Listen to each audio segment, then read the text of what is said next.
Masa 45-59 pun barangkali belum kita bisa jadikan referensi karena kita gonjang-ganjing politiknya. Berganti kekuasaan setiap saat.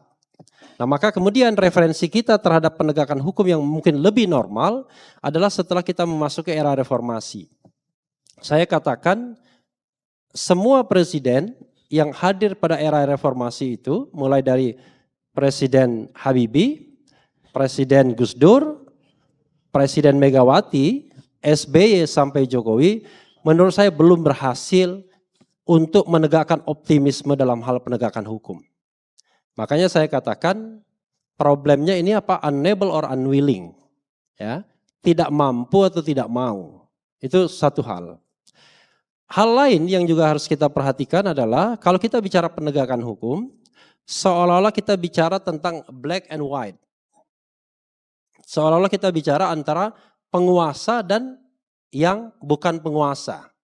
Kalau kita terjunkan dalam konteks pemilu, seolah-olah kita bicara antara kubu sana, kubu Jokowi dan kubu Prabowo. Seperti itu saja. Padahal kalau kita bicara tentang penegakan hukum, banyak sekali pemain-pemain hukum di sana. Ada mafia hukumnya. Lalu kemudian kalau kita bicarakan tentang institusi yang memiliki peran untuk kemudian menegakkan hukum, tidak hanya eksekutif. Walaupun nanti saya tetap akan memberikan underline juga.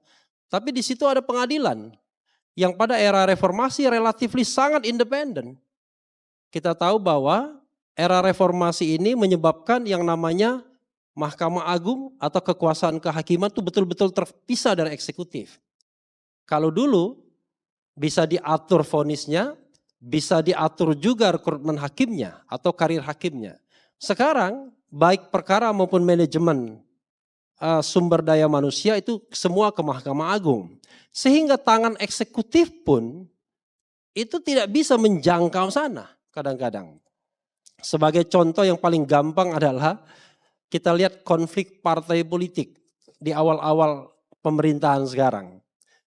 Kita lihat di pengadilan A, saya refresh, frankly speaking. Ya, di pengadilan negeri yang menang itu kubu A. Di pengadilan tinggi yang menang kubu B. Di Mahkamah Agung balik lagi ke kubu A. Padahal benar dan salah itu kok seperti membalikkan telapak tangan saja. Padahal kan dua variabel sebenarnya. Mudah sekali sesungguhnya untuk menentukan kira-kira dari sisi hukum administratif siapa yang menang dan siapa yang salah. Siapa yang benar, siapa yang salah. Tapi ternyata dengan mudahnya hukum dibolak-balik hal seperti itu. Nah, karena itulah sebenarnya kita harus melihat satu-satu masalah ini harus kita pecahkan. Bagaimana untuk memecahkannya? Itu pertanyaannya. Kalau kita mengambil tema besarnya tentang reformasi hukum, ya, tentang reformasi hukum, maka pertanyaan kita adalah ini mau reformasi ini mulai dari mana? Mulai dari mana?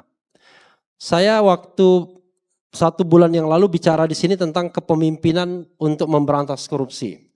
Ya, leadership untuk memberantas korupsi, walaupun Fahri Hamzah pada waktu itu membantah saya karena Fahri Hamzah mengatakan kita tidak bisa mengandaikan ada pemimpin yang enlightened, kira-kira begitu. Nah, tetapi saya masih tetap yakin bahwa faktor pemimpin adalah faktor yang determinan juga kalau kita mau melakukan penegakan hukum yang baik, ya. Tapi paling tidak dari sisi leadership dan kepemimpinan di tingkat eksekutif. Misalnya, kalau kita kaitkan dengan penegak hukum, ya, saya selalu mendambakan kalau misalnya pemimpin seorang presiden misalnya, harusnya paling tidak dia punya kesempatan untuk mengendalikan 2 institusi besar dalam penegakan hukum, yaitu kejaksaan dan kepolisian. Karena dia bisa memilih Kapolri